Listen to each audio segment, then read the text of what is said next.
Welcome back to Talk Tuah. We're your hosts. I'm Cam. And I'm Pete. And guys, today we have a very special deep dive for this companion podcast. We watched The Ramsey Show. That's right. Dave Ramsey, known businessman, known podcaster, known YouTube personality, internet personality. This guy will break down your financials, help you get to a better spot, whether you're stressed about financial decisions you've made or whatever else it may be. This guy is here to help. You know, I've heard a lot of complaints about Dave being like, oh, he brings on people in terrible situations and monetizes their content, kind of, makes fun of them or whatever for clips and attention online. I'm like, yeah, he doesn't really do that. No. All he's doing is sitting behind a desk and helping people. I mean, he hears them out on the phone, gives them some tough love, and he helps them get on a better path to success. This guy's all about breaking free from the prisons of debt, and I think it's admirable. He understands that corporate America is going to piss on your face, and he says, you know what? I'm going to let my fly down and take a whiz before you can get your John out. Yeah. Yeah. Now, Pete, keep in mind, he's been doing this for 30 years, and he started on his card table. I started this business of Ramsey on a card table in my living room 30-something years ago. Yeah, his card table in his living room, which begs the question, why wasn't he playing cards on that thing? Why was he conducting serious business and starting a lifetime pursuit of helping people reach their financial goals on a card table? Because he's an entrepreneur. Yes, that's right. That's I think that's important for listeners to consider, that you can do anything with anything. Yeah. If you just put your mind to it. Yeah, and I mean, there's a lot of guys out there that want to do nothing but help you. David has been on our watch list for, with this podcast, we started out with Haliey. We checked out the incredible food reviewing guys, the MD Foodie Boys. Yep. Venturing into the finance realm a little bit right now, but we could go anywhere. There's a lot of podcasts on our radar, right? Yeah. And I mean, I think, Dave is definitely among the elite of if you want to look at kind of the financial side of TikTok, the financial side of Instagram Reels.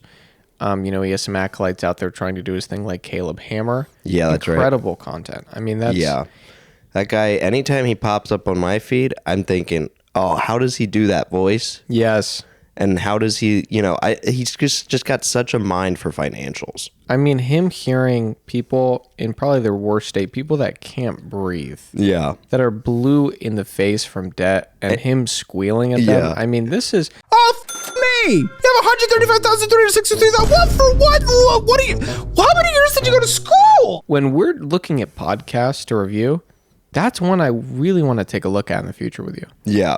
I mean, that's a guy who, is committed to helping people. That's all it is. But listen, we're here to talk about Dave, right? Big Dave. Because Dave is the king in this financial space. He is, and he's joined by a Ramsey personality, as they're called. So, a little backstory, if you're not familiar with Dave's empire here. He has an estate in Tennessee. Yeah. He has over 1,000 employees. It's a media empire. It's almost like a campus. Like, imagine the Google campus, but for the Ramsey personalities to work at. I mean, he has the Ramsey Entertainment app. It looks like he has a Ramsey cafeteria. We get some wide shots of the surrounding area in this building, aside from the set. This is also a best-selling author. He has tons of financial books, which you're going to hear a lot about them because there were a lot of ads during this episode. I would say this episode was maybe as much ads as it was content. It was certainly the most ads we've covered in a single podcast episode so far. Haliey would tout the better sponsorships.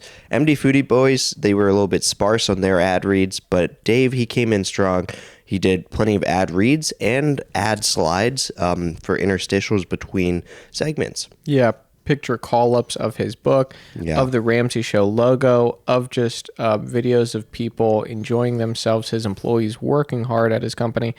And that's where the genius really sets in with Dave, because he's taking the time where he could be plugging other people's ads, and he still does that. Yeah. He still does do that. Don't get us wrong. But he looks at it and he says, well, it's my show. Why don't I plug my content? Yeah. I think that's kind of wonderful, don't you? Yeah, that certainly is wonderful. But I think we should establish which episode specifically of The Ramsey Show we are covering. I mean, this guy's got quite the library. He's prolific. Yeah, we decided to pick up, when we're recording this, the most recent one that he'd put out was called Don't Wait for Someone Else to Fix Your Life. This was streamed February 17th, 2025. So it's pretty timely. A bit of discussions relating to the political sphere were included in this episode. So, this is all timely. And Dave keeps tabs on what's happening in all sorts of worlds that could affect his viewers' finances. That's right. Now, it's important to know that going into this episode, it's brought to you by the Ramsey Every Dollar. Yeah. So, that is his budgeting app, and you're going to see a lot of that. If you've done your homework and you've watched that episode before listening to us, because we're a companion podcast, so we're going to be kind of the afterthought here. Yeah. Just analyzing, critiquing if need be. But, I thought the energy opening up was some of the greatest I've ever seen in a podcast. Yeah, certainly. It was a wide shot kind of dolly in. Yeah. They record in front of a live studio audience. Live from the headquarters of Ramsey Solutions, it's The Ramsey Show. Yeah, the dolly in is so confident. I mean, we have two commanding guests at the desk. I mean, Dave's certainly more commanding at the desk. But, as co-host, Ken, we'll get into their dynamic. It's certainly interesting. Ken Coleman, he's a Ramsey personality co-host. He's a best-selling author, so he's got that credential under his belt. That's right. Now, keep in mind also that they're at the headquarters of Ramsey Solutions. That's right. So that is the campus, that's the company. Now, this was, I thought, really professional. And then it dawned on me what was under the desk. Yeah, you took notice of right by Ken's feet. It looked like I don't want to say Dasani, maybe a Poland Spring water bottle. Yeah, it looked a little sloppy. I don't know. Could have been an Arrowhead. Yeah, I don't know if Ken had plucked this out of his lunch sack. It certainly looked a little sloppy compared to Dave's blue thermos. Holding his motto is engraved on this thermos. It says "Better than I deserve." We'll hear him repeat this catchphrase throughout the episode. But compared to Dave's thermos sitting mightily upon the desk, I mean, we see Ken's wimpy little Poland Springs water bottle right by his feet, and it kind of, it lets you in on who's going to be taking charge throughout this conversation. Well, I thought it was just downright sloppy. I mean, it looks like a bomb went off on Ken's side of the desk. I mean, that's putting it lightly. Why not clean up before you record? I think, he got a little lazy. Yeah. He couldn't hide his water bottle. He couldn't put it into a mug with his own catchphrase on it. And so now I can't take him as seriously as I'm going to take someone like Dave. Yeah. So we started off on not the greatest note. Yeah, when it comes to meeting Ken, this is our first time meeting Ken. I take it that he's been on the show quite a number of times. He is a Ramsey personality after all. And we are starting with the most recent episode, whereas, sometimes we're going to jump into a pilot, but this one just felt very, he's timely, he's political. Yeah. We thought, why not? So we also have a phone line opening up, 888-825-5225. It's open from 2 p.m. to 5 p.m. Eastern time. This is where you can actually call in, guys, and you can, converse with Dave about your financial problems. Yeah, and that just sounds incredible. If you have debt or you have anything, do not consult friends, do not consult family. If there's one person you want to go to, it's Dave. You don't want to be talking to bank tellers or credit unions. Dave will look out for you. He has your best interests in mind. And he'll help you get things sorted out.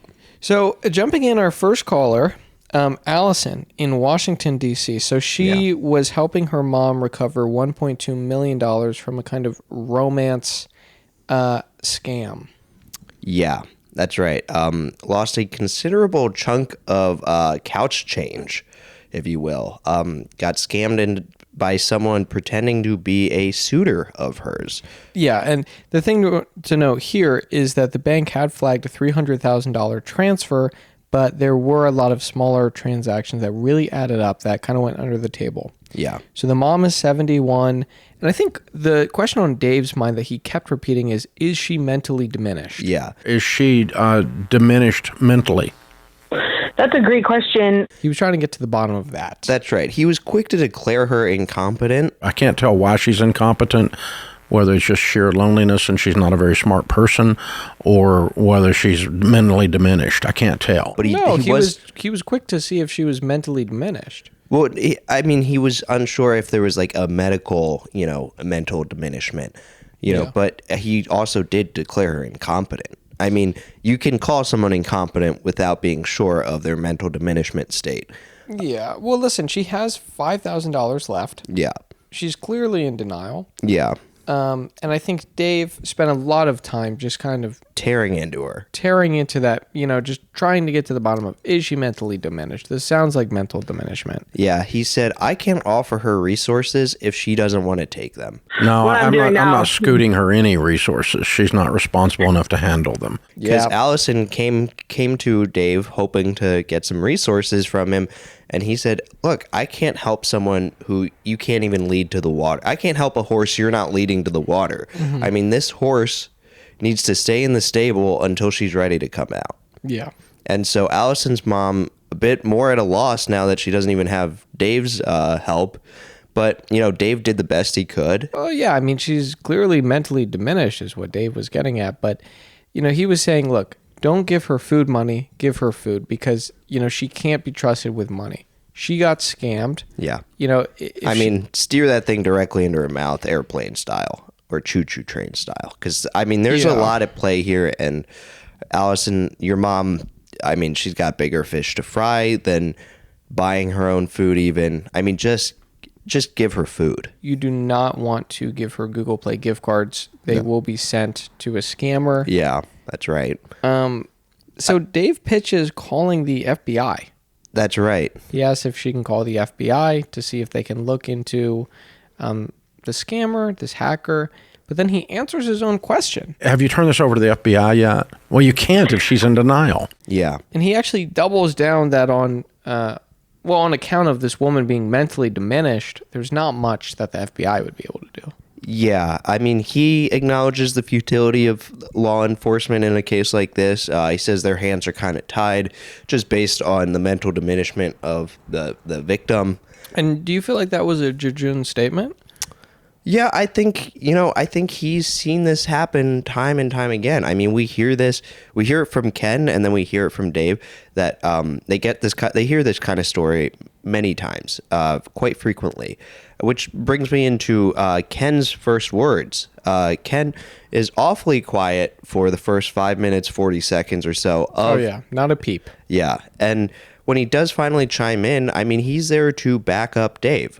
He offers the same notion that law enforcement is going to be utterly futile. Many times the law enforcement, Dave, just doesn't step up here because there's so many of these cases. There's really just not much that they can do. But on a certain point, you have to appreciate his kind of, realism of saying, look, when illegal things happen, when there's crime in the world, how much can the police really do? Yeah. Right? Because at the end of the day, I agree with that. Yeah. I just don't know how much they could do. Yeah. Again, I'm happy to give them most of my tax dollars. Yeah. Because there's a lot they can do. Yeah. But, when most things go wrong, when kind of anything goes wrong. Yeah. I don't know. Yeah. They can do anything, right? I think there's plenty of things they can do. And this just wasn't one of them. Yeah. So it was nice to see Ken have Dave's back in this case. Well, he was certainly his deputy, it seemed like. Yeah. And let's get into some of the similarities between Ken and Dave and some of the differences that we notice just on the set. They're both wearing earpieces, which I think is tasteful. I think they're plugged in. I think that's maybe how they're listening to the live call-ins. Yeah. They might be also hearing other vital pieces of information from other offset Ramsey personalities. People clamoring about in the cafeteria. Listen, in the trailer to the show, they were wearing headsets, but in this, they're wearing little earpieces. Did you find that kind of a disappointing, bait and switch? I was hoping to see them wear the full-on tactical headsets, but I think maybe that's on a different series. Because look, the Ramsey Network has a myriad of series, including one of Ken's very own podcast series, which we'll get into later. They do a little promo for that. But, look, the earpieces, it's less intrusive, I guess, is maybe their line of thinking. Yeah. But I mean, if they want to bring on the tactical headsets, I'm always here for it. But the other a big difference actually between Ken and Dave is their preference of laptops. That's right. Dave is the old guard. He has a Dell. Yeah. Whereas Ken is new school. He has a nice souped up Mac. Which I have to wonder if that's Dave sticking to his frugal principles. I mean, he's sticking to, the more cheaper pedestrian Dell MacBook, or Dell laptop, my apologies. And Ken out here is splurging on a MacBook. He's definitely more, I see the Silicon Valley venture capitalist in Ken. Yeah. Whereas, Dave is more the old school investor. Yeah. I'm going to invest in the S&P 500. Mutual funds are the way to do it. He's probably thinking, I'm going to take my Mac money and invest it in Apple stock. Now, not only that, but Dave doesn't make mistakes because he is wielding a nice pen. Yeah. Ken has a pencil. Yeah, I noticed this. He's ready to erase. He's ready to not commit to his ideas. What did you make of that? He's a bit shaky. I mean, he thinks the story can always be rewritten. Whereas Dave knows the facts. He knows that when you make something, you have to commit to it. When you do anything, you have to commit to it. There's a level of commitment required to bail yourself out from debt, bail yourself out from any fiscal troubles. Mm-hmm. And because you have to work. That's true. Dave knows you have to spend your whole life working. Yeah. Okay? By the last call, which I thought was the most seminal one of the episode, it's just you can't escape it. Yeah. You're going to be 80 years old working. Yeah. He frequently refers to math. The math will break your stubborn streak. The math is going to be forced upon her. You can't ignore the math, and you don't get a pass on math because you did the right thing. Mm-hmm. Math will still smack you upside the head. Math is going to punch you in the face. Math is going to piss on your head, right? Yeah. And this math force out there. Yeah. Once you look at the numbers, you can't escape them. Yeah. It's the math of living in the 21st century. You need a job. Yeah, you probably need 2 jobs. You probably need 3. Well, I got to ask you what you make of Ken's suggestion that the scammer could even be a woman in the case of Allison and her mom. This may not even be a real dude. This could be a woman in some foreign country. Do you think this scammer who stole $1.2 million, bilked it out of Allison's mom, could have been a woman? Well, not only that, but he said could have been a woman anywhere in the world. So not even domestically. Yeah. Now, this has me thinking, because previously we thought it was a man. I don't know if he's insinuating that this would then be a trans woman? Yeah. Or something living overseas. Listen, I think anyone can scam you. Yeah. I'm not looking at it as like a man can do it or a woman can do it or, whatever your born gender is and then you want to transition. I'm totally down with anything. And that's certainly the progressive take, which it was interesting to see Ken adopt it, whereas I think Dave was, clinging to this traditional view that only men can realistically be scammers. Yes, because he went back into it and said, well, this guy probably. Yeah. I think it's also important to note that, Dave, his first impression when he heard this sob story, if you want to call it that. Yeah. Because it sounds more like mental diminishment, ultimately. It certainly does. Now, a salient detail of this primary call-in to me was initially Dave expressed nothing but shock. He heard this sob story and he kind of went, wow. There's just very few resources out there to help someone as they recover from this kind of scam. Wow. Yeah. It was certainly speechless. guttural. Yeah, it was guttural.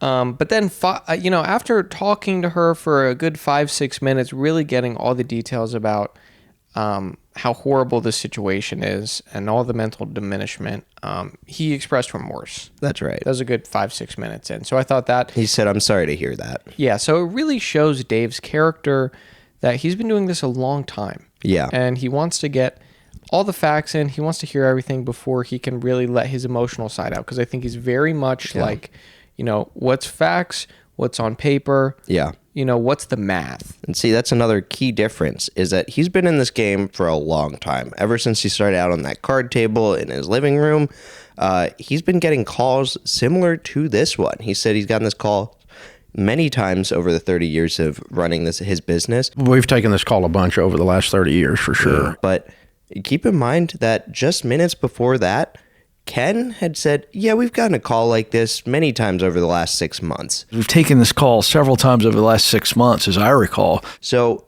I think this was Dave flexing. He heard Ken say, oh, yeah, I'm seasoned. I've been doing this for 6 months. Yeah. Dave comes in swinging. He says, no, I'm the big dog here. I've been doing this for 30 years. I've heard this call way many more times than you have. Yeah, 30 years compared to 6 months. I mean, Ken's nothing but a financial fledgling. Yeah, he's certainly got green ears, and Dave is reminding him of that. Now, Dave is still trying to get to the bottom of this case, right? He's thinking, who knows where this money is? It might be on a computer in Russia. It's on the computer and the other end of something in Russia or wherever. You don't know where it's gone. Yeah, certainly evocative of Russiagate. So, yeah, quick to jump to pointing the finger at Putin. Yeah. I don't know if that's wise right now. I hope Russia, Ukraine doesn't come down to Ramsey's doorstep. Yeah. You know? I mean, that border keeps shuffling every which way. It could end up well in Nashville at this point, right outside Dave's doorstep. But again, ultimately, he reached the conclusion that, look, law enforcement probably cannot handle this, and that's fine. Yeah. Okay? It's just, it's out of their jurisdiction, right? Because it involves someone whose life got absolutely torqued. And who's mentally diminished. Yeah. They're not going to be able to help you there. Yeah. So his advice was just don't let your mom be in charge anymore. I think that's apt advice because she only has $5,000 left in the bank. Yeah. So, but you can't do much with that. Well, you could do a lot with that, Dave. Well, maybe Ken would say, you could invest that in call options. You could gamble with that. It's only $5,000. Dave would say, take that $5,000, put it in a trusted mutual fund. Yeah. Wait about 40 years, and you're gonna have $1.2 million. Yeah. So that ultimately happens because of loneliness too, right? Allison's situation. Yeah. Or her mom, I mean. Yeah, I mean, her it's mom's the fact, in a tough pickle. She's living in a world that, a lot of people would say it's very alienating. Yeah, increasingly isolated. People feel more disconnected than ever. So when, an online romance thing comes, adds a spark to your life, gives you some, an amazing reason to wake up in the morning. Yeah. And feel like you love someone and have a deep connection. Yeah. And you want to give them money because you're just a good person. Whether it's a man or a woman on the other side of the transaction. I mean. And no matter where they live. Yeah. Yeah. But ultimately, when that kind of thing happens, we have to realize it's mental diminishment. And, it's not anything externally. And Dave drove that point home. Yeah, it's not all these pressures on Allison's mom by the math, and he always refers to it as the math. I like that. Yeah, I like that too. It's the math knows all. Don't try to fight the math. No. The math will subsume you. The math will beat you down. Yeah. Now, he transitioned out of this first call with a nice little RamseySolutions.com/FPU. That was their university. Yeah. Then they hit a RamseySolutions.com/bundle ad, which, they do like home insurance type thing.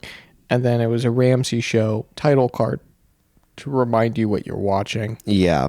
And then we get into a Xander insurance ad read. But not a 3-second black transition card. Yeah. Did that feel too long to you? Yeah, between both the Ramsey Show title card and the next ad read, there was a pretty prolonged stretch of black screen. I think this could have been shortened down to a second rather than 3. But again, Dave is independent. He owns his company. He's not beholden, to corporate America where they're going to say, oh, you only have to do 1 second of black because that's all you need. Yeah, the FCC has no fingers on Dave here. And he's using that freedom to flex. And I think listening to the show more regularly, I could get used to that black screen. Well, totally. No, Dave comes in hot. Yeah. With a new co-host for Xander Insurance, a life insurance ad, John. That's right. So Ken's out of the picture now. Yeah. We flew in John to read this ad. Do you think that Ken didn't have what it took to do a life insurance ad? Do you think he would have choked? I think Dave maybe sees that in him. Yeah. He sees that he's not quite ready to take on the ad reads for something as important as life insurance. Well, it's a big fish. It's probably bringing in incredible profit. Yeah. And why trust Ken to be able to do that. Yeah. And also, I mean, I think with ad reads, a lot of the times the revenue brought in with the sponsor paying, a lot of that times that gets split between the people doing the ad read. And maybe Ken just, he's not ready for that pay grade. He's not cut out for that yet.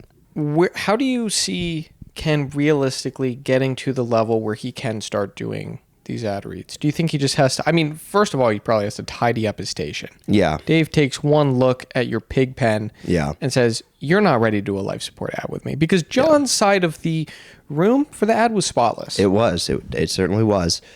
Ken could probably start out with some more lower grade ad reads like H&R Block or TurboTax, stuff that Dave doesn't want to really get into. I mean, tax stuff is always a migraine.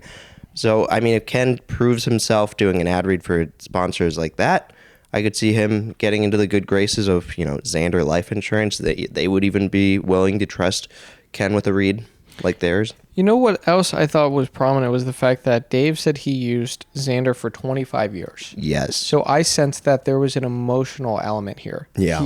He uses it. He trusts it. They're the only people he trusts. That's right. And the thing is, Ken's only been on the block for how long? It's 6 months is what I could surmise from it. So, he's a fresh guppy. Yeah. And the thing is, Dave is a big rockfish. Yeah.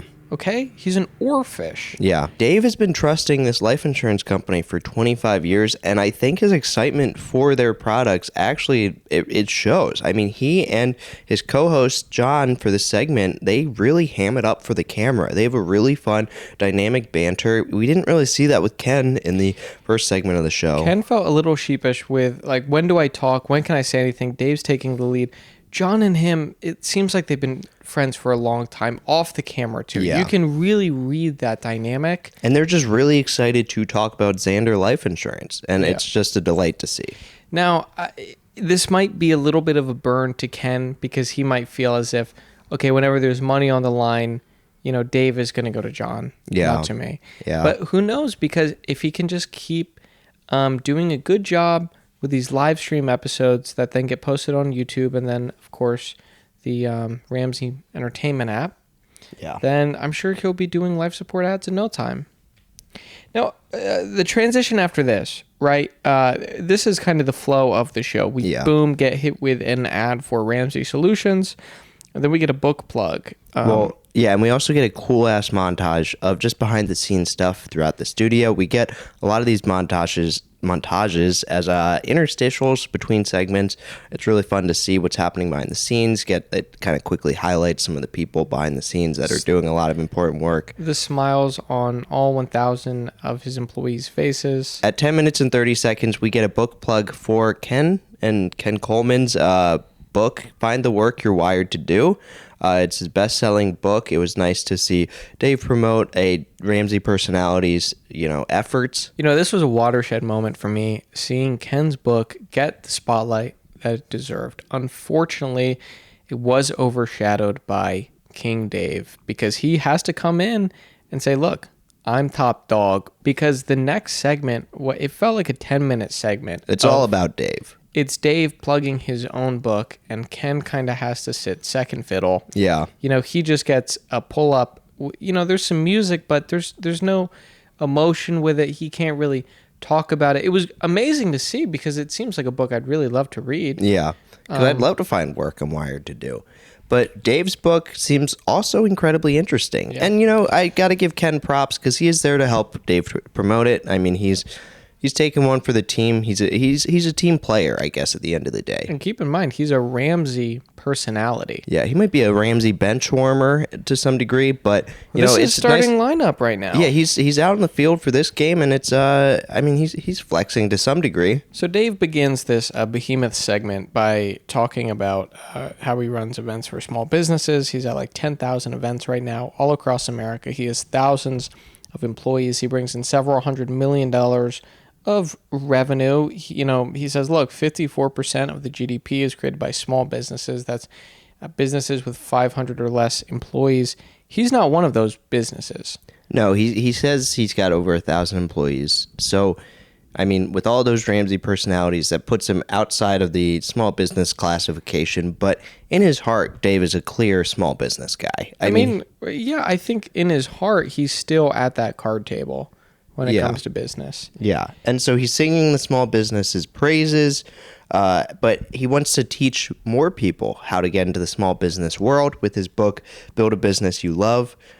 He shares that there's 5 stages of building a business, all written about in this book. I think he captures it beautifully, I imagine. Because look, he's been there. He built a small business into a big business, all starting out on a card table in his living room. Now, it's important to note that this is Dave slouching towards Bethlehem, right? Because he's coming out of half a decade's worth of hibernation. Yeah. So he hasn't penned a book in 5 years. Yeah. And this is his return, to the craft.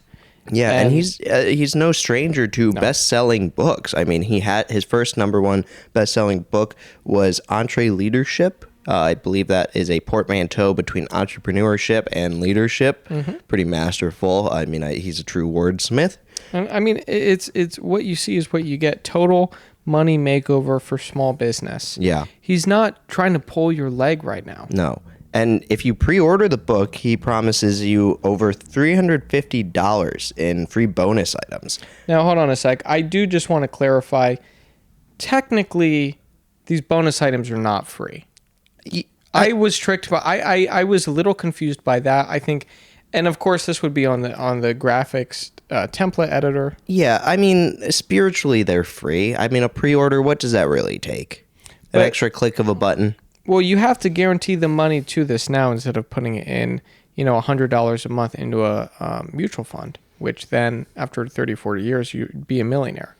So there is opportunity cost, but again, this will ultimately make you money. Yeah, exactly. And that's what Dave's promising. That's what Dave's all about.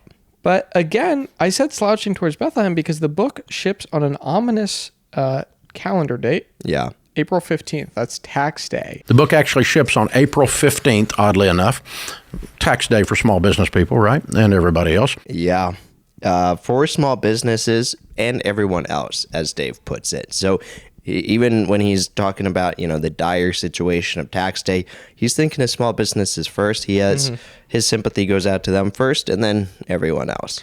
I mean, anyone who's at the card table is going to be hurting when it comes to April 15th, because that's when the Fed is going to reach into your pocket and say, can I have some of that? Yeah, you got to give me that. Now, the book is only a mere $29.99. Okay, that's small beans for the knowledge that he is bestowing upon you. Yeah, and again, if you pre-order, Dave, it clarifies that these $350 in free bonus items includes early access to the ebook and advanced or an enhanced version of the audiobook. Now, hold on a sec. What is an enhanced audiobook? Because he pitched it as an amazing thing. He said it's kind of like a podcast. So if it's like a podcast, I'm sold. Yeah, I think it's probably higher audio quality. I mean, I would take it maybe to be in the range of like 256 to 320 kilobytes per second. I just think this is maybe a more evolved MP3 file that you get. Do you think Dave is reading the book, or did he get another personality? I imagine he's reading. Because, look, he's built this platform using his own voice. Why wouldn't he read his own literature? That's right. And early access to the ebook, to me, that's make or break. Yeah. Right? Because I don't know how much longer I can wait for this book. He reiterates it. He's been doing this for 30 years. He started on a card table in his living room, Yeah, it's a second mention at 14 minutes and 25 seconds of this beloved card table. And at 15 minutes, Ken tries to get a word in edgewise. He says, let me just talk very quickly. He kind of storms in and he makes a pitch. He makes a plea to Gen Z. He recognizes that Gen Z is the most entrepreneurial generation in human history. And he thinks they're going to love this book. Mm-hmm. He thinks they're going to want to get their paws on this and learn how to build a small business, because that's what every Gen Zer is out to do these days. And millennials. You're forgetting the millennials part of this. I mean, do typically forget the millennials, yeah. They grew up in a perfect world. Look, Ken has to just jut in, though, and say, let me just say very quickly, I think that's a clear judge of the power dynamic at play. Yeah. Because Dave, again, he's a tank. Yeah. He's going for it. He's not thinking twice. Ken, he's fighting tooth and nail to get really any speaking time. Yeah, he's like a sniper. He's trying to get a quick shot in. But the thing is when you're in the ring with Dave, Yeah. you have to earn your mic time, okay? Yeah. So he's prefacing it, and he did say it very quickly. And it's also the fact that he parrots that, look, Dave started on a card table. Yeah. So he jumped in really quickly but then he had to kiss the ring ultimately and pay his respects and say, by the way, Dave is king. Yeah. Don't forget that. I'm merely a steward of Yeah. Dave's knowledge. I'm a mere second fiddle. I know my place. But then Dave actually does humble himself. I mean, he admits to being stupid at times. At 17 minutes and 30 seconds, he says, like, all the other Ramsey personalities, the people who've helped me build this now larger than small business, know that I've been dumb at times, and it's cost myself and them at certain times. But certainly he doesn't have mental diminishment. No, certainly not. He wasn't. Okay. He admitted that starting a business is hard. Yeah. Now, I thought that took guts. Yeah. It did. It did. I mean, I hate to get emotional all of a sudden, but for someone to run, a financial campus where they do nothing but help people. Yeah. Then to take the time to just be honest. Yeah. Starting a business is hard. 9 out of 10 businesses fail. Yeah. Never thought about that. And I just have to, just a moment of silence for that kind of struggle. I mean, imagine starting a business and watching it fail. From your card table in your living room. And I just can't imagine what Dave thinks when he sees each of these businesses fail, when he sees them become just another statistic. And to know that he's gone on and built his legacy, but his career is a monument to all the small businesses that have failed before him. And also, you either die a hero or you live long enough to be a villain and turn into a Fortune 500 corporate America where, like Dave says, all you do is piss on people's faces. I mean, it's golden showers 24/7. Yeah. Now, Dave does talk about plug-and-play products to help build a business. There's a ton of, standalone plug-and-play products to help you, run your business, help you do all kinds of things to get something off the ground. I think he's got plenty of experience with these plug-and-play products, and he has written about them extensively in this new book, so be sure to check that out. Now, 17 minutes and 42 seconds was a safeguard against Ken's head blocking the Ramsey sigil in the back. Yeah, you notice this at that point where from Ken's angle, the camera angle that favors Ken, he's in the foreground. His head is right where the R in Ramsey would be. But the architect designed a failsafe. They accounted for this kind of placement of Ken's head, right? Yeah. Just being all over the place. Yeah. And they have another R with a square around it. Yeah, the Ramsey logo, it's just the R in a yellow or gold block. So if Ken wasn't there, it would look like the R and then Ramsey. So R Ramsey. Yeah. But so again, this was just them taking note of, look, there's probably going to be a Ramsey personality that's going to be blocking something. Yeah. And, let's be preventative. Let's make sure this is still legible as Ramsey. Yes. And I thought that was just incredible podcast design because It was. So many times with podcasts, they kind of have a beautiful backdrop or piece, but then it's like their placement of their head, they're blocking it. Yeah. And I can't see it. Yeah, or it's just like the name of the show just doesn't get the love it deserves. I mean, we saw this on Talk Tuah where the sign behind Haliey was oftentimes blown out, overexposed. And with this, I mean, whoever is designing their set, whoever's on set, making sure that all the details are in order. I mean, they account for, little mishaps like this where a head gets in the way. And again, this is just trial and error podcasting. I'm sure they probably learned this lesson the hard way at a certain point, and they've only grown and improved and bettered their craft, and it's inspiring to see. Well, the thing is, this is all, guys, still part of Dave's own book plug. Yeah. I mean, this should just go to show that, Ken, small beans. Yeah. We're now about 8 minutes into this plug, and Dave starts talking about someone he heard about who made $1 million in a year selling used golf clubs on eBay. Now, this was a novel idea. Well, he said this guy would buy them for dollars, if not pennies, from people because they just wanted to get rid of golf clubs, which you think about the early 2000s, 90s, I could see it. Yeah. People had way too... I think in the U.S. was the highest golf club per capita rate anywhere in the world. And at 18 minutes and 40 seconds, while Dave is talking, Ken tries to riff. Yeah. It's just poorly timed, but I think I see what Ken was getting at. I mean, as Dave is talking, Ken hops on second mic and he says, it's probably the wife saying, get those clubs out of the corner. Yeah. So this is Dave's point of him saying, people just wanted them out of the home. Yeah. So why not make a killing off of getting rid of these golf clubs?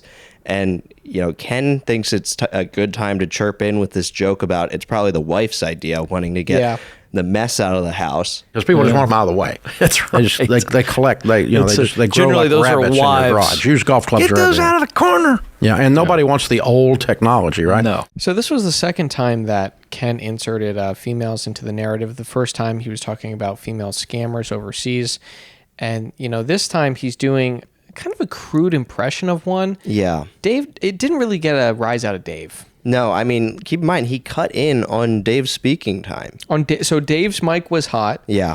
And then Ken decides that this is a good time to jump. And keep in mind, this is someone that's already off life support ads. So he has to be on his best behavior for this. Yeah. This didn't feel like a great move to me. I mean, the only one he gets a rise out of is himself. I mean, he laughs, and it's a bit awkward. I think during this episode, you're going to see Ken likes to get high on his own supply. Okay, no one makes Ken laugh harder than Ken. Yeah. Now, at 19 minutes and 30 seconds, Dave drives the point home that Ramsey personalities have the chance to share their knowledge in so many ways on his network, but this book he's pitching, the Build a Business You Love, this book is 100% him. Yeah. This is his ideas, his ingenuity, and you're paying for Dave when you pre-order this book and get the ebook and the enhanced audiobook. That's right, and you get the ebook early. Yeah. Now, 19 minutes, 49 seconds, Dave said, buy this book before you, before that money wanders off into the ethos. This is my material, so I had to put it into a book. We couldn't let it just wander off into the ethos. So now this was a bit of a slip of the tongue on Dave's part. The proper phrase would be wander off into the ether. I mean, I don't know if it was a slip of the tongue if you think about it, because wander off into the ethos, I mean, it's almost poetic in a way. Yeah. Wander off into the ethos, the emotion of it. Yeah. Wander off into that side of your mind. Okay. Or wander off you donate it to charity, ethos, the kind of ethical, sympathetic kind of part of your brain that zeroes in on other people's struggles and the emotional side of things. Maybe he's saying, before you donate this money into charity, consider pre-ordering my book. Well, and also, don't you think if he did say the wrong word, Ken would have jumped in to correct him? Or do you think, again, that's the power dynamic that Ken's a little afraid of, when he can speak, when he can't? I think that's probably it. I mean, I think Ken knows his place at this point, and look, I mean, he's going to let Dave Well, that would be doing talk. a disservice to Dave, though, right? If he's afraid. Well, Someone sure. like John from the life insurance ad, I think he wouldn't be afraid to say, Dave, what do you mean by that? Well, sure, but I think that, this is just a sign of Ken not being fully prepared for the limelight, the prime time of the Ramsey Show. But look, he's learning, and it's nice to see Dave bring on a newbie. Yeah, well, we get a slide of the book, and we also get, the Ramsey Show graphic to remind us that we're watching the Ramsey Show about 20 minutes in. Yeah. And then we went into a NetSuite Oracle ad, which is the #1 cloud enterprise resource planning system. That's right. What better product to pitch on your show for helping people out financially? Yeah, and I mean, Oracle NetSuite apparently will help small businesses learn about AI. They have AI courses to help you learn about AI. It's a whole, this is just a drop in the bucket for AI. There's so much you can do with it. Yeah, you just have to fill out a form and learn about AI. Dave says, look, if you're worried about AI, or if you're not worried about AI, if you think you're prepared for it or you don't, this is still the product for you. Oracle NetSuite will help you learn about AI, or it will just help you grow your business in using AI on their back end, but your business will be stronger for it. And keep in mind, this is the #1 cloud enterprise resource planning system out there. Dave isn't going to pitch us any AI junk. He's not going to pitch us any other cloud enterprise resource planning system. No, I mean, when you're talking about a cloud enterprise resource planning system, you want to go with the very best. Yeah. And so the number one is Oracle NetSuite. Be sure to sign your small business up today. Now, after that, we hit a Ramsey Trusted ad, which was for real estate. Yeah. Now, did you know real estate comes from regal, the king? As in, you don't actually own the land because you're going to be paying property taxes when you buy a house. Interesting. Mm-hmm. I didn't know that. Yeah, I mean, it's the king's land is what you're buying. That adds up now. Because guess what happens if you don't pay property tax? They can foreclose on you. That's right. They take your land.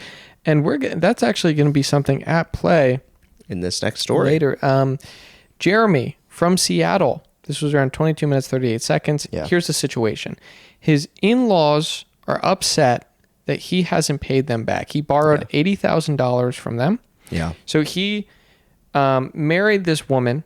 Her parents lent him money, $80K, and then he went and he bought a four-wheeler with it, $6,000 four-wheeler. Well, he didn't buy it directly with the $80K. They so he borrowed that money for a trailer home on their property. Yeah, and he's been making these monthly payments to them as they requested. On time. Yeah, on time. He's got a spotless record. It's just that recently he spent an extra $6,000 on a four-wheeler, a little toy of his. Now, the thing is, though, it doesn't detract $6,000 from the monthly. Like, he still is making those. Yeah. But he bought that, and they're getting pissy about it. Yeah. Now, I just have to say, this is kind of a tight phone call. I think Dave's sitting there trying to figure out if this guy's mentally diminished or not to help him better set up his advice. And Ken can't keep a straight face. This is at 24:45. He's giggling. Yeah. He seems to be having a blast hearing about this. And I noticed, too, during the first call-in, he was holding his mouth for a lot of it. Yeah. It seemed like he was suppressing or choking back laughter. Hearing about Allison's mentally diminished mother. So is this the rookie leagues or not? I don't want to see Dave up there with a Ramsey personality that can't keep a goddamn straight face. Yeah, I don't want to see King Dave and his court jester. I think he could use What was another... so funny? I don't know. Was he laughing at the fact that people have to borrow money in America? He probably... It could be that. Is he on a huge salary? Does money mean nothing to him? Yeah, I don't know if he's a dark humorist or what, but this is just... I don't think it's appropriate. Was he thinking of a Matt Rife joke? That's possible too, but... We'll give him the benefit of the doubt. Let's pretend he was just, reiterating some Matt Rife's crowd work. Feels a little generous, but, I mean, keep in mind too, another note for these call-ins is that we do hear a bit of audio buzzing in the background. I think as a byproduct of these call-ins, I do think that the Ramsey Show could probably find some fix for that. It's a little bit distracting hearing that in the background. They have 1,000 employees, and is not one of them an audio engineer? I mean, again, this could just be the case of a loose XLR. Yeah, that's plausible too. Right? I mean, again, you get some, boom up sound guy in, day rate, $200-$300. Yeah. Just find the frequency, kill it, and let's just move on. I don't want to hear that buzzing. It's unprofessional. It certainly is. I'm sorry. It's just, it makes me feel like we're back at the card table. Yeah. Now, we learn a little bit more about Jeremy, that he and his wife sold a previous home. This clearly makes Dave grimace on camera. So this guy doesn't like that one bit. No, this guy's in quite a pickle of his own making. And Dave is now going to help him clean up his mess. And he divides his problem into layers. Well, and keep in mind the whole time Ken is thinking he made his own pickle Rick. Yeah. Because he is just giggly. I mean, he is bright-eyed and bushy-tailed. Yeah. But that's okay because Dave holds down the fort. He's investigating. He's asking them the questions. He says, were you guys pressured to borrow the money? They weren't. He asks, do they have expectations that you have to pay back the money each month and then the rest you can do whatever you want? Because I think ultimately this comes down to boundaries. Yeah. Right? Yeah. And look, Dave is methodical in how he tackles this issue. He says, well, first, you got to give back this four-wheeler. I mean, it was a dumb choice to buy this toy. Even if you're still in the right on all the payments you're making with your in-laws, it's still not, it just wasn't the right look. And look, you got to go over to their place for some coffee, bring a pie, and just sit down with them, acknowledge that you maybe fucked up a little bit by buying this four-wheeler, get in their good graces again. But that's only layer number one. So you got to hammer out the real details. Why were they upset if you're still making the monthly payments? What's like the root cause, the issue here? to upset them. And then layer 2 is they got to realize that they fucked up by loaning land to their daughter and her husband. It's just such a messy situation, not one that anyone should find themselves in, where parents often find themselves in situations where they think they're helping, they think they're being gracious in gifting things to their offspring, and it makes just more of a mess because they don't do it the right way, because they got to divide up the property line. Yeah, absolutely. I think there's a couple of forces at play. Number one, Dave is anti-credit cards, anti-loans, anti-debt. Yeah. If you can avoid getting into debt, avoid it at all costs, right? I mean, people used to sacrifice animals as a tithe to their cosmic debt, so that's one thing. Yeah. But a personal debt, don't do it. Yeah. But then also on the family, right? It's like they're letting them have an $80,000 trailer on their land. Yeah. They're not giving them land. So they don't own land. They own a trailer that's going down in value. Yeah. Dave hammers this point home. So he made a great point where he's like, look, if you get drunk as a skunk, say you're in the wrong neighborhood and you kill someone's mailbox. Yeah. You hit someone's mailbox in the wrong neighborhood, you're absolutely screwed. You're going to get sued for $150 million. Yeah.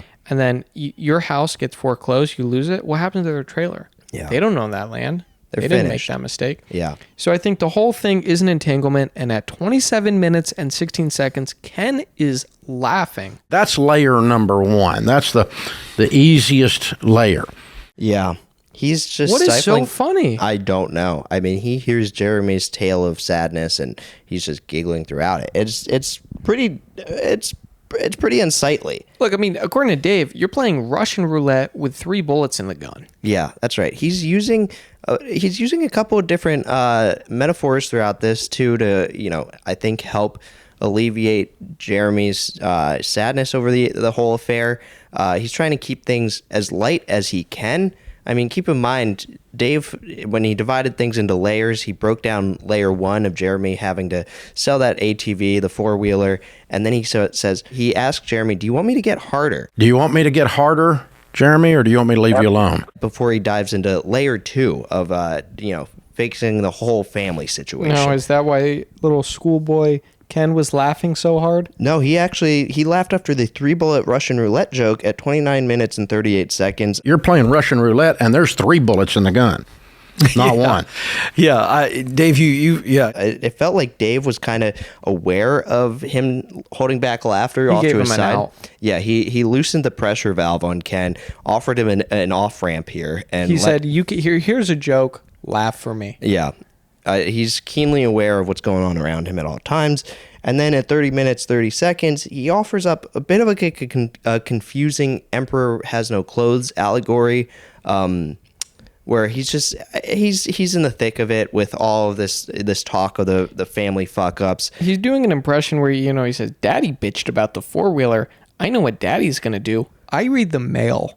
Yeah. And again, I don't know if that's alluding to the mailbox that maybe they potentially hit in another universe and got the house foreclosed. Yeah. And it took me a second to realize he was talking about the in-law daddy was bitching about the 4-wheeler, not Jeremy as the daddy. I don't know if Jeremy and his wife have a daughter who would be talking in this kind of tone that Dave is trying to mimic.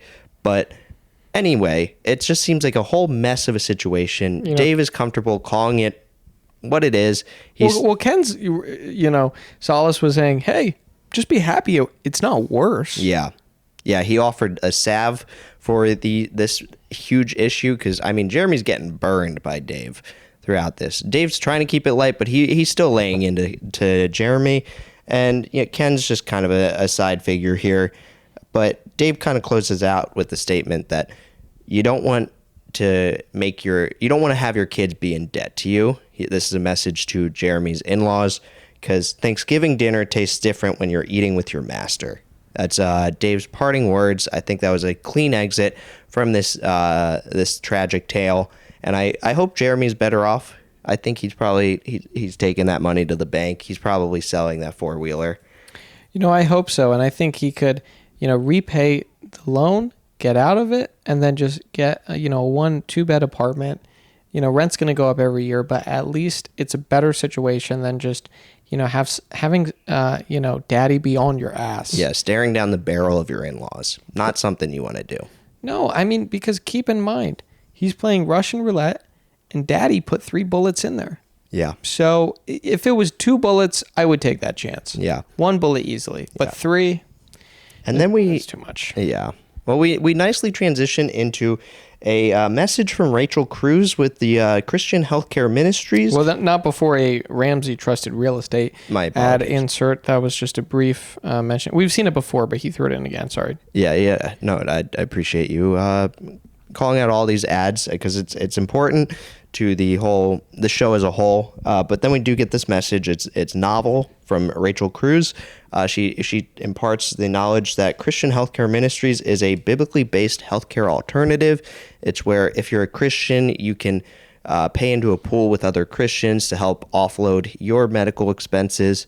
Everyone offloads their medical expenses on you. It's just kind of a nice communal pot of gold for everyone to dip into when they have medical expenses. And sharing your healthcare costs with a Christian community. I heard a tragic tale one time that was like, if we were to move to a single payer healthcare model in the U.S., we would lose millions of healthcare administrative jobs. Really? Yeah.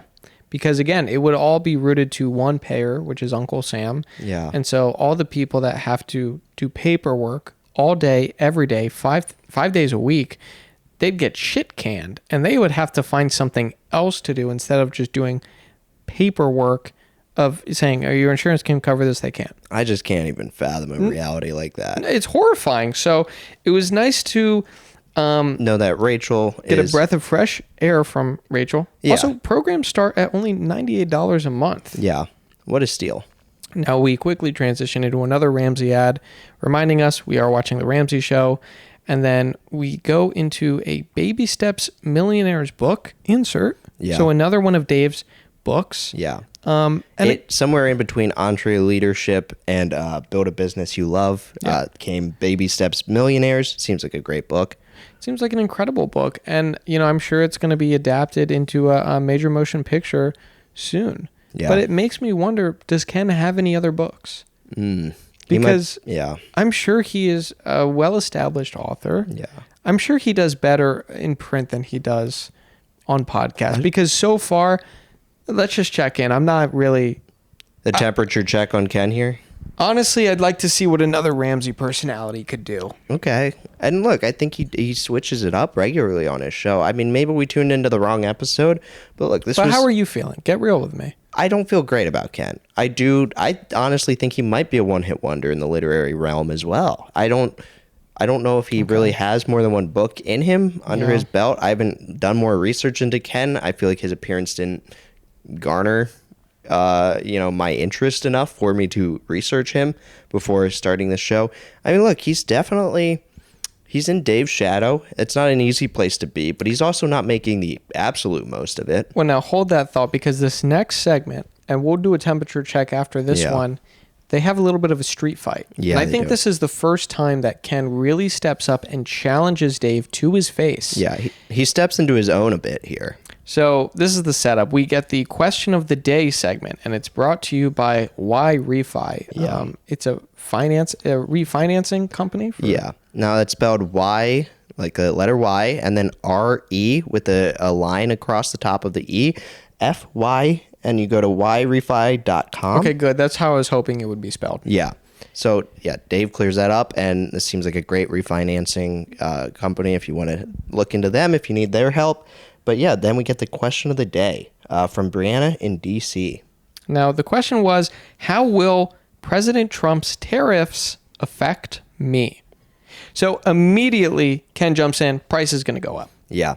He says, look, I've never not seen businesses shift the brunt of tariff costs onto the consumer. I think Ken is taking this moment to say, I'm not a square peg in a round hole guy. Let's break it down. You want to bring goods from your country into my country. Yeah. Right? If I have a tariff, they have to pay more to bring it in. Yeah. Who's paying that? Yeah. The American company. Yeah. Now, the American company, they're trying to get max profit. Yeah. So if you want that, why would you pay extra to get a good? You're going to pass that price Onto who? The consumer. It's going to be reflected in the price tag on the consumer's end of things. That's right. So I think Ken was really emboldened in this moment, and he went for that. Yeah. But then Dave kind of bitch slapped him when he said, well, look, buddy, he said, my friend is building a house in Cabo, and he's been getting tariffed 33% for years. I've got a friend building a house in Cabo in Mexico. Yeah. And he just had some of his appliances and his plumbing fixtures shipped in from the States. Mexico adds a 33%. That's correct. 33% on top of that. So a $1,000 item becomes a $1,500 item. That's right. Yeah. So U.S. goods, when he wants to bring them in into Mexico to help build his home. In Cabo. Yeah. So when he wants to bring in $1,000 worth of supplies, Dave rounds up. He says it would be about $1,500, but I think 33% on $1,000 is somewhere between $1,330. Around that ballpark. $1,330. But I think it's not about the math. Even though Dave is pretty attuned to the math of the universe, I think this was just more of a statement of like, look, my buddy's been getting crucified down in Cabo for years. This is what Mexico's been doing they've been launching a trade war. So Ken, why are you out here saying, oh, this is going to hurt the consumer? The bigger picture is that Americans in Cabo and in other places in Mexico who just want to tile their kitchen, get some marble countertops, who want to build a beautiful house, who want to own real estate. Yeah, in Cabo. They are getting absolutely screwed. Yeah. So Dave is like, think about these guys. Don't sure, consumers might pay. He does concede that point. He said consumers realistically would pay more in the U.S., but think about it. It's like other countries are already tariffing our shit. So why can't we do it back? When I think there was that kind of moment too, where he said he's getting tariffed 33% for years, and there was kind of an awkward silence, and then Dave just kind of looks at Ken. Yeah. And he says, hello. Yeah. And Ken is a sitting duck right now. Yeah. I think he doesn't know which way to move. Yeah, he's certainly slow on the uptake here. And then he tries butting in by saying, well, it depends on what you mean when Dave's talking about Canadian tariffs. Because this isn't just Mexico that's screwing Americans. This is Canada that's screwing our guys too. And, he's talking about that. I think Ken was trying to get back to the point of look, to answer the question honestly, yeah, consumers are going to pay more in tariffs. But look, Dave doesn't have time for that. He's addressing how these other countries are gladly screwing us. But again, or screwing hardworking Americans who are trying to build homes on their land. In Cabo or in Toronto or wherever. And, him jutting in and saying, depends on what you mean, completely shut down by Dave. Dave doesn't give him any limelight. Yeah. But he has been weathered enough to the point that he concedes because, Ken is like, look, just answer honestly. He said that. He said, well, Dave, answer honestly. And Dave says, okay, prices are going to go up. Yeah. He does finally concede this minor point. But I do want to answer it honestly. Honestly, too, you will pay more. So, I guess that's the answer for Brianna in D.C., but looking at the bigger picture, these tariffs are necessary. These other countries are they're just smacking around guys who want to build homes in Cabo. That's right. And I think Ken bends the knee at that point. This is fully, he tried big dogging Dave. He got shut down. And then he kind of backtracks and says, well, you know what, though? Prices would go up in theory, but Trump is also going to come in. He's going to lower taxes, corporate taxes, and he's going to deregulate the industry. And so surely these companies would, pass or would help alleviate on prices as well. That's right. Because if they have to pay less in corporate tax, then they have more profit, and then that balances out the tariffs. Yeah, they'll be more benevolent to the consumers, I think. They would totally do that. But ultimately, I don't even know if it matters. Yeah. Because Dave just predicts, look, there's not going to be tariffs. Obviously, he's upset about, the history of tariffs in our country, the way we've been getting abused. Like, for example, Vietnam. Yeah. They have insane tariffs. I had no idea. If you want to bring American goods into Vietnam, you pay big money to do that. And if you want to ship Vietnamese goods to America, you pay nothing. So when God knows what reason. That's right. So when Vietnam is importing, they're getting stuff absolutely dirt cheap. But when we're importing Vietnamese goods, we're paying out the ass. Yeah. So I think it's important to note the history of tariffs with Vietnam. They've been screwing us. And I think if you take in that context, It's like, yeah, tariffs are important. Yeah. Right? Yeah, it's important to send a message to the rest of the world that they can't smack around guys who want to, they can't put higher prices on American goods. Now, I don't know why Vietnam is doing this to America. I don't know why Mexico is doing this. Why Right. are they saying American goods need to cost more? What did the U.S. ever do to Mexico or Vietnam? But you know what? That's we're getting off track. Dave calls Trump a New York street fighter. He says that he probably just threw a grenade into the conversation with this whole tariff crap. And also, he reminds us, don't act on worries that haven't happened. Yeah. So it's comforting. So I think to the question of the day, this is what would happen in theory. The boys address it, but then ultimately doesn't matter. It's all fluff. Yeah, this is just the aftershock of a grenade in, Times Square. Yeah. And at 41 minutes and 51 seconds, there's a small rendering glitch on Ken's face. And then... whose responsibility is that now? Probably the editors, just checking the export. Okay, that's definitely a shame. Yeah. One of these 1,000 employees needs a little lesson in Premiere. Yeah. How to export properly. Yeah. Now at 43 minutes, there's a Total Money Makeover promo for Dave, another book of his. Then we hit the baby steps for millionaires. Again, Dave's books are just plastered all over this episode. They're getting so much screen time. It's his company. Yeah. So it does make sense. Then we get a Smart Vestor ad.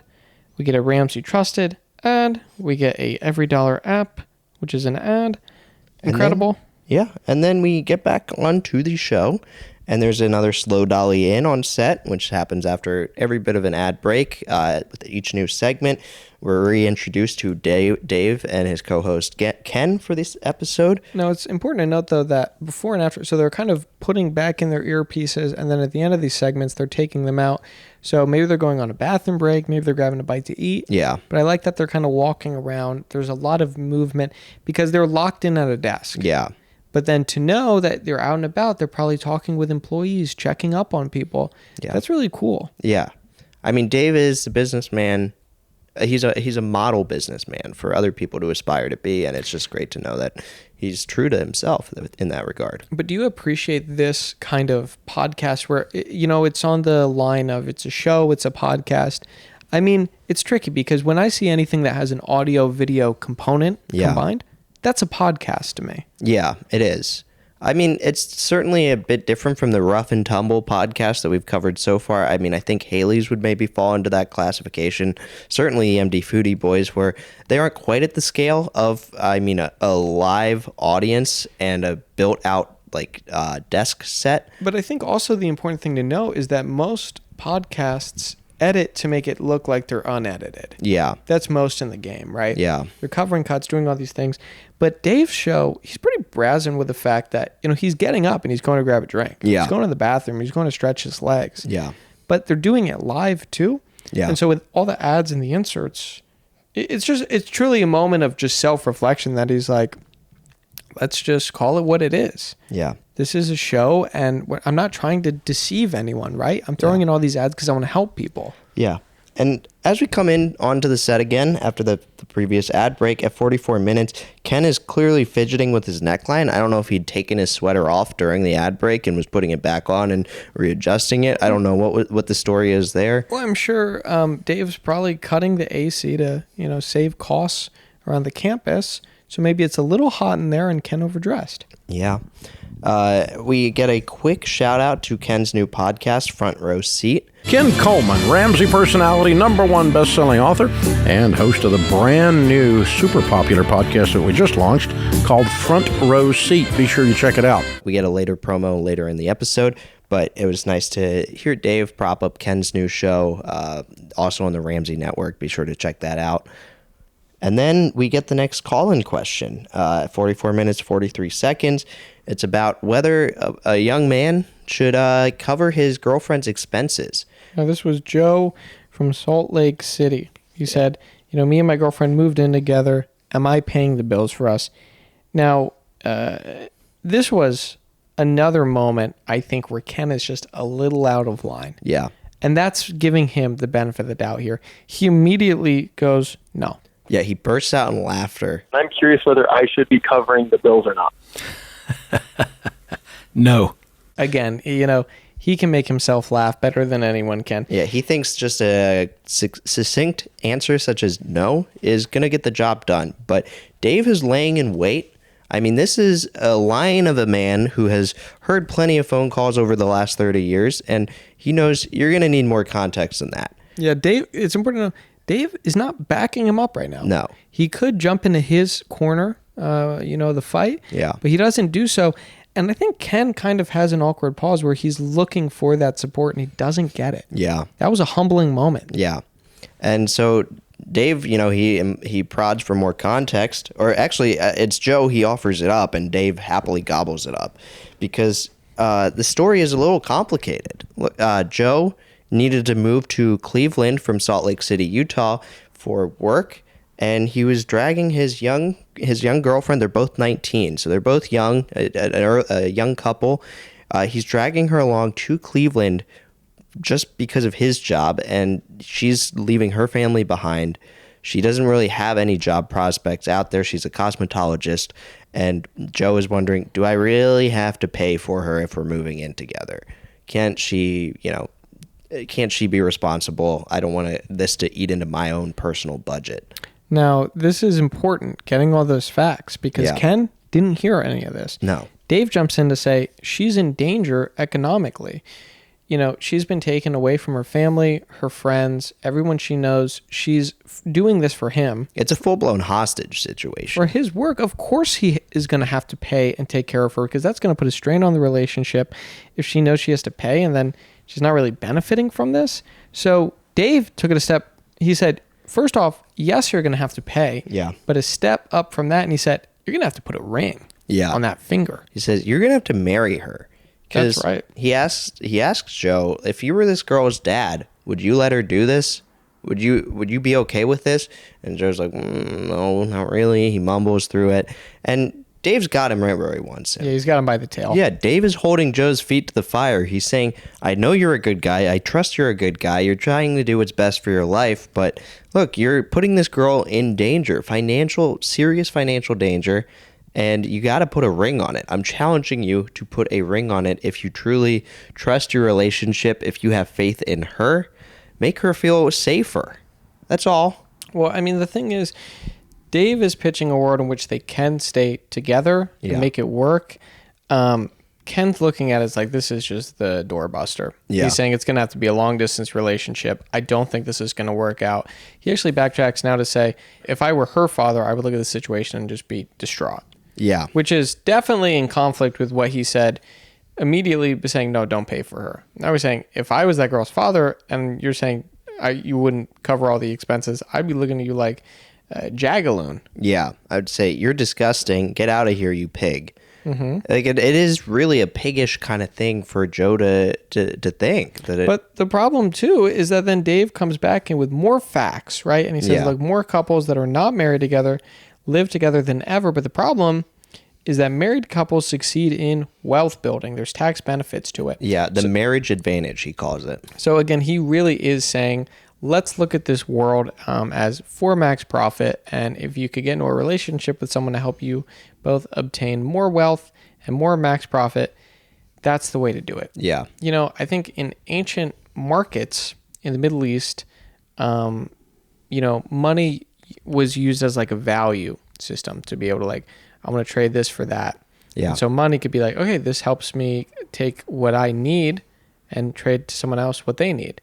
The idea of max profit to them was totally foreign. Yeah. Right? It's like money was only ever a tool for measurement. Yeah. It was never a thing that was the end in itself. Yeah. But I think Dave has a really fresh look on life because, again, this is the world we live in with math. Yeah. That money is the end. You live to be a millionaire. You live to be a billionaire. That's right. He's looking at current times where math rules all. You got to look at the math and you got to look at max profit. That's right. Because again, money isn't a tool to trade things. If anything, you don't want to spend money to buy things. You want more money. You don't want things, you want money. Yeah. So again, this is the lens that Dave is critically analyzing things from. I think it's spotless. Yeah, and I think Joe has a lot to learn. I mean, he's 19.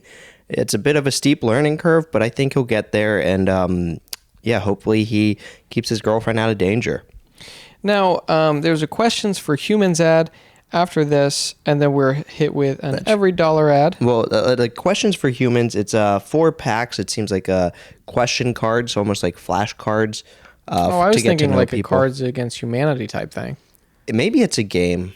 I don't know. We should do more research on that, I suppose. But it looked like, I think it's like maybe a party game, I guess, to meet you halfway. Sure. I think these questions for humans, sponsored by Dave Ramsey, I think these cards are to get to know different people in your life better. Seems like a great product. Well, BetterHelp was actually the next sponsor with John. Now, he is brought to do his own ad.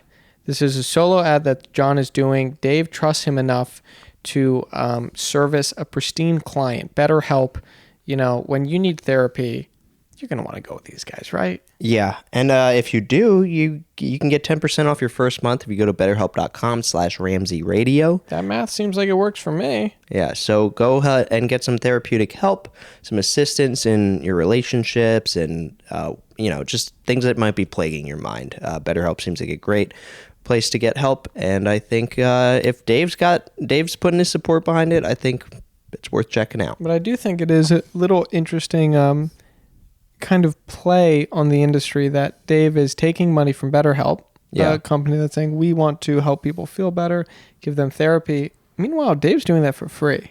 It's true. So I think in a way, he's almost advertising the Ramsey network through BetterHelp. Yeah. By saying, hey, there's BetterHelp, you get 10% off. But also, meanwhile, you're hit after that with an ad for Ramsey Studios. Yeah. And then the Ramsey Show Highlights podcast. Yeah. Like, what do you want to pay 10% off a fixed rate, or do you want to pay nothing for great free advice day in, day out from Dave himself? Now, there's so many Ramsey ads. Do you think Dave is paying himself a lot of money for these things, or do you think he gives himself a nice discount when he's paying for the ad time? I have to imagine it's pretty pricey. I don't know if he's shuffling in between bank accounts. I think that might get complicated. He might just chalk it up to not no expense. A little paid, under the table. Yeah. Okay. No expense paid, no expense lost. A little see nothing, hear nothing, say nothing. Yeah. Kind of just put it in. Yeah. Now, Ken interviewed Nikki Haley on his pod Front Row Seat. So this is an ad. This is back of the desk. That comes up in front of a live studio audience. And he said they talked about everything except politics. Yeah. He said they talked about leadership. That's what I want to hear when I go on a podcast. Yeah. So Dave gives Ken a moment in the spotlight, and he sure basks in it. He's happy to talk about this new show that he's helming. They've got a live studio audience. He asks about 80% of the questions, and they have audience members raise their hands and chime in with questions they may have over the course of the recording, but then it edits down to Ken gets about 80% of the airtime over the question asking. Do you think that the question asking could go up for the audience? For Ken in future episodes? I mean, 80% is pretty good if you're hosting the show, but realistically, the audience should be doing only maybe 5% of the legwork, right? Yeah, they should be minimally involved. I mean, they're paying to be there. They shouldn't have to be putting in the legwork of asking the guests the questions. So Ken, I think, has some room to grow. Maybe think of some more questions for your next guest. But it was interesting how they promoted this.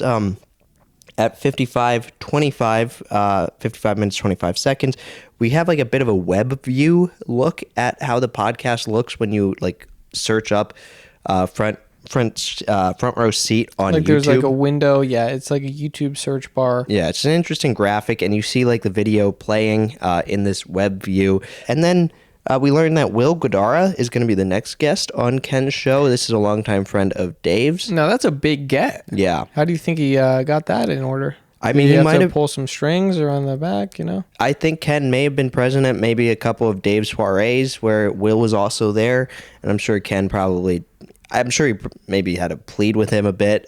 Maybe Nikki put in a good word. It's possible. But Will seems like a great guest. He's the author of Unreasonable Hospitality. It seems like it's going to be a great conversation. Dave's certainly excited for it. He said he's going to watch it for Will. which was a slight jab at It was Ken. a huge slap in the face. I mean, you're not going to watch it for Ken?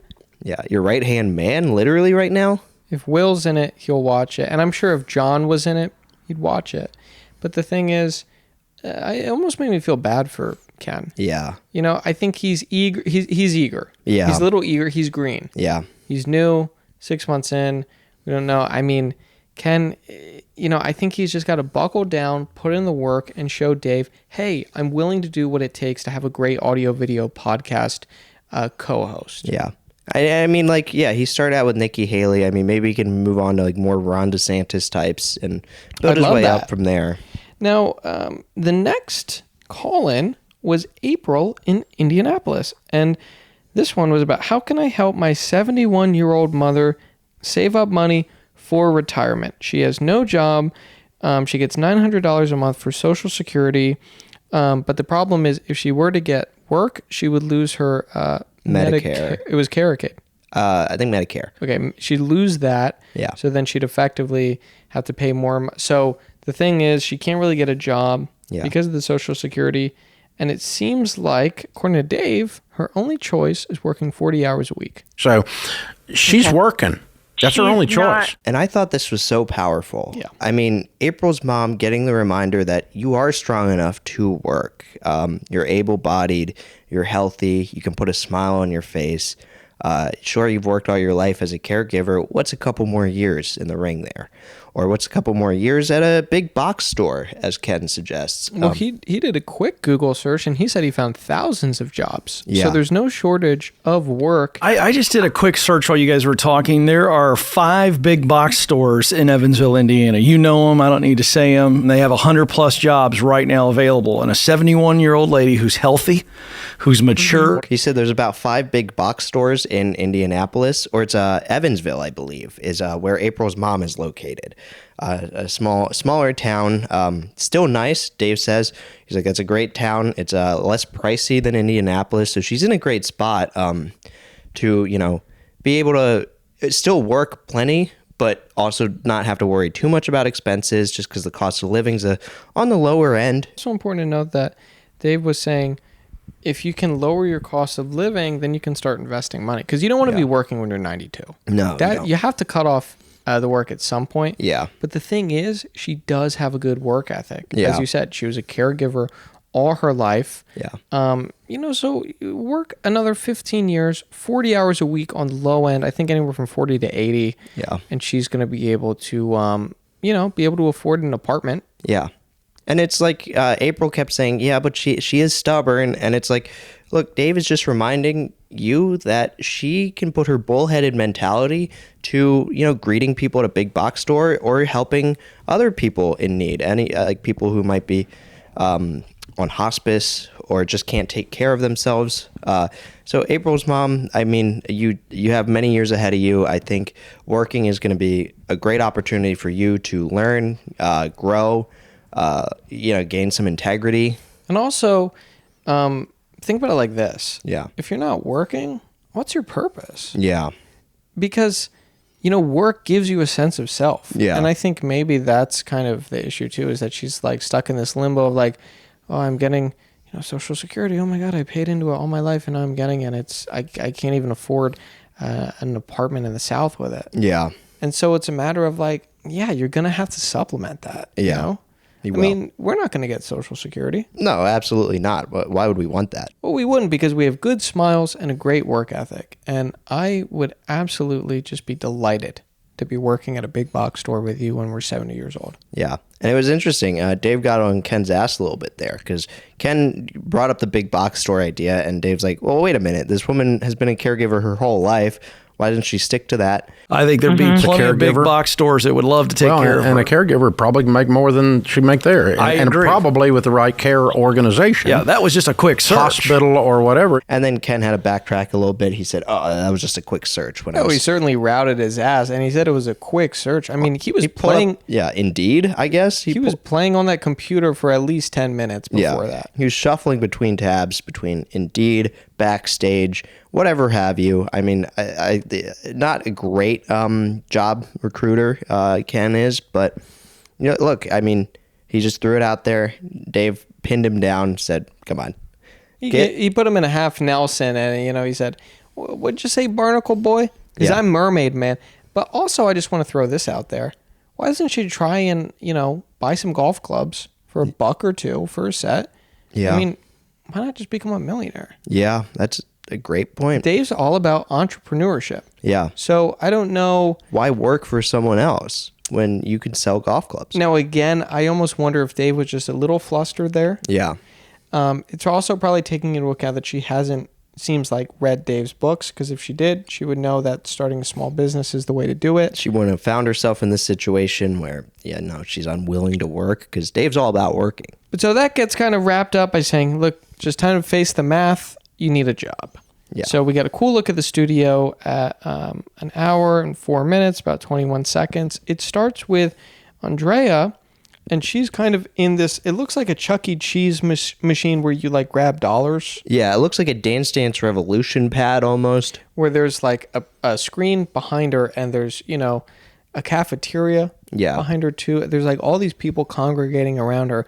And so we do a dolly zoom out from that. And then, it kind of turns. Yeah. We get a shot of the behind the scenes, and then we go into the studio space where Dave and Ken are. Yeah. Incredible crane camera work. You get to see like a full 180 of the studio. Almost, I think maybe even like a 270, close to a 360. Tony Hawk would be proud. I mean, this was a shot out of Vertigo. Yeah. Okay.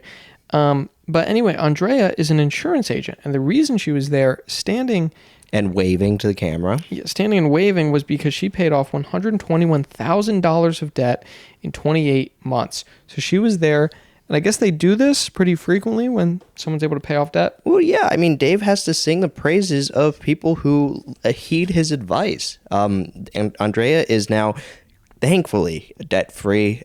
She worked her ass off to make it happen.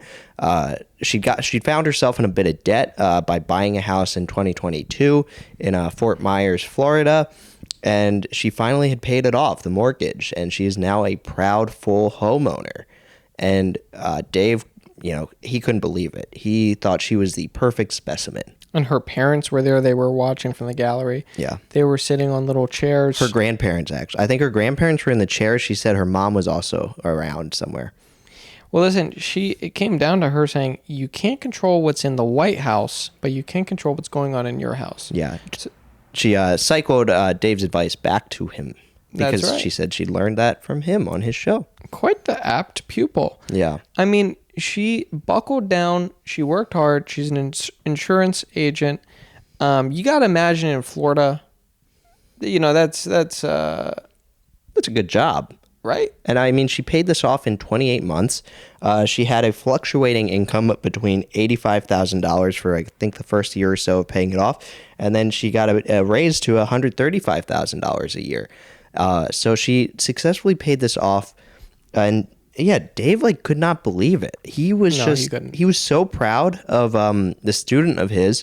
And it was really heartwarming to see him recognize someone else's talents in going after debt, tackling it, really pinning it down and beating it into submission, and just crushing it. I mean, she got to do an "I'm debt-free" scream in the tank. She got to scream that. 3, 2, 1. I'm debt-free. Yeah! She roared it. She was like a lion. Yeah.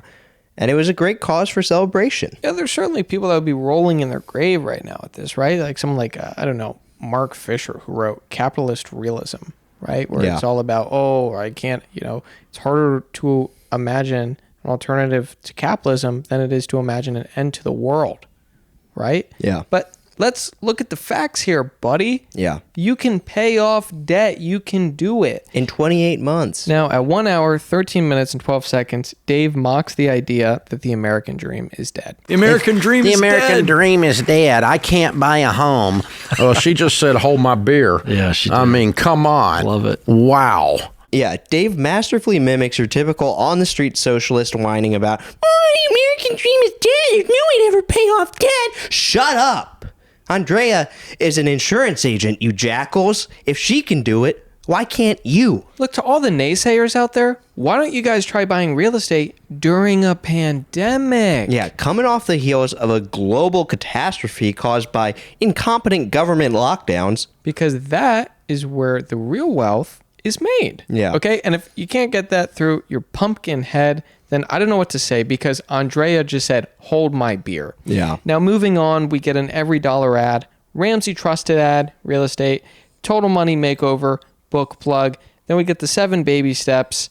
Yeah, this one, I got to say, this was a miss on the graphics department. They should have had this up on screen a little bit longer. This was sloppy. Yeah, there's a lot of writing. It's an epic tome, and it's on the screen too fast for anyone to read. If it were 4 baby steps, I think I would be able to like see everything. But 7 was just, we're playing with fire. Yeah. Because it was on for maybe 3-4 seconds. Yeah, it just, I don't know. They gotta lengthen that clip on the timeline next time. Right. So this was just an infographic kind of thing about how to make money, the 7 baby steps. But again, it's kind of a little carrot on the stick of, if you want that, maybe you should try spending $29.99 for Dave's knowledge. Yeah. Okay. You're not going to be able to get that kind of thing for free. You're going to have to pay for it. Sorry. Yeah. And then we learn that the rest of the episode is going to be on the Ramsey app. So apparently you get like an hour, 25 minutes of the episode on YouTube. But if you want the full hog, you got to go to the Ramsey app. It's the only place you get the full episodes of the Ramsey Show. And so yeah, it's free. It's just you got to download the app and listen to it there. You can watch it there. They got audio and video. Yeah, and moving on from that, March 4th and March 5th, this is a virtual investing day. Yeah. You know, Dave's going to be talking about how to invest with Trump's policies going into place. Yeah. It's going to be a focus on real estate, which is his lifelong passion. He has a degree in it. Yeah. Now, tickets are only $199, but this is a 2-day event, and I mean, he's not going to even sleep. I mean, this is basically going to be like a marathon kind of investment, just all you can learn buffet. Yeah, that's right. And Dave shares that he's been investing in real estate since he was 18. He's gone bankrupt in it, but now at this point in his life, he has over hundreds of millions of dollars worth of real estate under his belt. Yeah, and look, he's going to run through the grass with a sickle, okay? Yeah. He's going to weed out the snakes. Yeah, when it comes to this investing seminar, you got to be there to learn, ready to accept knowledge from Dave, because he's going to lay it in your face. And so if you're there to just giggle and be there for the entertainment, this isn't going to be up your alley. No, if you're Ken laughing at people's misfortunes, not going to be for you. No. Because, again, he's going to be corporate America, and you're going to be a 9-to-5 guy getting your face pissed on. Yeah. But with knowledge. Yeah. That's a good thing. Yeah. So we round out the interviews. This is the last interview. Luke from Atlanta, Georgia. Another call in. And he is dealing with the fact that his mortgage is half of his income. Okay. Yeah. Let's put this in layman's terms. He's choking to death. Yeah. Dave calls him out on this. He says he gets down on the ground next to where Luke is gasping for air under the weight of this mortgage. And he goes, "Hey, Luke, you're choking, aren't you? You're choking. You're choking to death, aren't you?" Yeah. I mean, you're starving to death. Yeah. You signed up for death here, right? Right. You're dying. He keeps asking if he's choking. Luke keeps saying yes. Yeah, he keeps responding affirmatively, and Dave keeps ripping into him. He says, "You don't got much more life to live, do you, Luke?" But luckily, Dave knows CPR, because around this time, you know, Luke is just blue in the face from saying, "Oh, my wife wanted to stay home with the kids." Yeah. And so she can't work anymore, and now we're getting destroyed by math. Yeah, because they came into this house situation with 2 incomes, both around $80,000, and then they lost $80,000 when they both agreed for Luke's wife to take on, taking care of the children, 2 children that they have. And so now Luke, I guess, recently got a raise to, was it $95,000? He got like a $20,000 raise or something. Yeah, it was annually. About, he's now making like $95K a year. But you know, when you compare that to the $80K salary that they lost with the wife, tending to the children, he's just in a tough pickle. And Dave recognizes that. He sees that Luke has like a whistle of air coming out of his mouth as he's just being choked out on the ground. And Dave's here to help. He says, "Look, here's the tough news. You're going to have to sell that house. Mm-hmm. You don't have a choice." Yeah. Because if you want the luxury of your wife staying at home with the kids, doing what? Realistically, what are they doing? taking care of the kids. And Dave's all for that. Dave loves a woman who stays at home, and because someone's got to tend to the children. It just, he's like, you got the math rules overall. It's a factor of the math. That's the thing. I mean, she could be working a job and making $80K, but again, I think it is a bit of a luxury, don't you think, to be able to stay at home with 2 kids? Yeah. Yeah. I mean, he is really in between a rock and a hard place here. Because the math doesn't care if you had kids. Exactly. The math cares if you can pay your mortgage. And with $6,300 a month that he's taking home, he's not going to be able to pay that mortgage. No, so he's going to have to bite the bullet there. And ultimately, he's within an inch of death. Yeah. Right? I mean, his lungs are fully crushed, depleted. Yeah. He can't breathe. Yeah, and Dave recognizes this. Now, I just want to note that at an hour and 20 minutes and 37 seconds, Ken's elbow creeps into Dave's frame. You see it off to the left side of Dave's frame. I thought this was pretty... I don't know if this was Ken trying to just make himself known. He didn't really have much to say in this segment. Pretty useless. It was his final blitz. Yeah. And I mean, I think this sums up their relationship, okay? Yeah. Dave is the king. Yeah. Ken, you can try and get in there. With your feckless elbowing. But it's not going to do anything. Yeah. Okay. And also, again, Ken, he needs to learn CPR because while that guy couldn't breathe, Ken really didn't help out. No. And this is just a reminder that, look, Ken is still learning. He's learning how to be a co-host. I think he's still learning financially. Like in that last segment, I mean, that guy was choking to death. Yeah. Okay. And Ken didn't know any CPR. Yeah. And Dave was the only one that kept reminding him, hey, man, you can't breathe. Yeah, you're choking. You're walking around underwater. You're trapped under ice. Yeah. Okay? You're whistling for air. Yeah. And so, I mean, that rounds out the call-in segments, at least on the episode, the portion of the episode that's uploaded to YouTube and podcast apps. If you want to check out more, go to the Ramsey app. We won't be covering that because we're just going off of what's on YouTube. We want to see what's available to the wide public as a whole. But if you like what you've heard on the Ramsey Show, definitely check out the Ramsey app and listen to more. But that's not it, because there was a post-credit scene. That's right. With a guy coming out, and he was like, if you want to watch the rest of this, you're going to have to go to the Ramsey Network app. Hey, what are you still doing here? You know the rest of the show's happening on the Ramsey Network app, right? So you got to jump over there to continue watching. Go on now. Don't make it weird.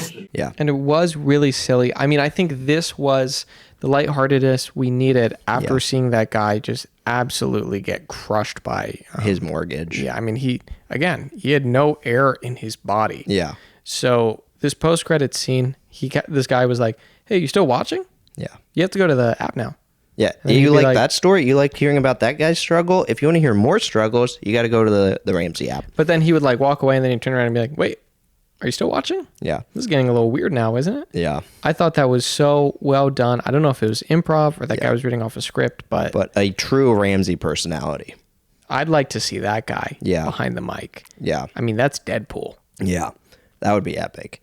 So this was this was just a middle of your week kind of episode with Dave, recorded on a Monday, but it was powerful. We learned a lot from Dave in his advice to other people who are just starving and choking and all kinds of other affairs, getting scammed out of millions by men or women, overseas or not. Yeah. And look, I want to give credit where credit's due. Yeah. Okay. I think Ken coming in and, trying to give another side of the story to the Trump tariffs. Obviously, he wasn't aware of, Dave's friend that was getting absolutely crushed in Cabo. I mean, absolutely just destroyed. Just across the border. Yeah. Yeah. I mean, I can't believe this is happening to people. But all in all, I think Dave's work is incredible. I think this is, he's the king of this podcast for a reason. Yeah, working with the math that's around you, working within the confines of math. And yeah, I think I learned a lot. I mean, I cut back on my drinking this episode, I'll be honest. I think I was inspired by Dave. I want to change my life a bit. I want to cut back on, drinking costs. I just want to be in a healthier mindset so that I can make sure I'm out of debt, avoid financial pits and everything. And hell, I'm even rocking some old socks. I mean, I got a hole in this thing. I'm looking at my budget at this point, and I'm thinking, how can I cut costs? How can I make sure I'm living the freest life I can? I think Dave would be proud of you. Yeah. He would. Now, next week, we're going to be coming back with, I don't know. I mean, I think we're going to be bouncing around a lot. Yeah. And if you have any podcasts that you'd like to see us cover, let us know in the comments. Yeah. We're open to it. Yeah. Thank you for joining us along for this ride. We hope you checked out Dave's episode first. It's a real treat. And we hope you appreciated our, companion to it. So, yeah, hit us with any kind of recommendations for other podcasts you'd like us to check out. And thanks again for tuning in. We'll catch you next week. Thank you, guys. Take care. See you next week. Bye-bye. Bye.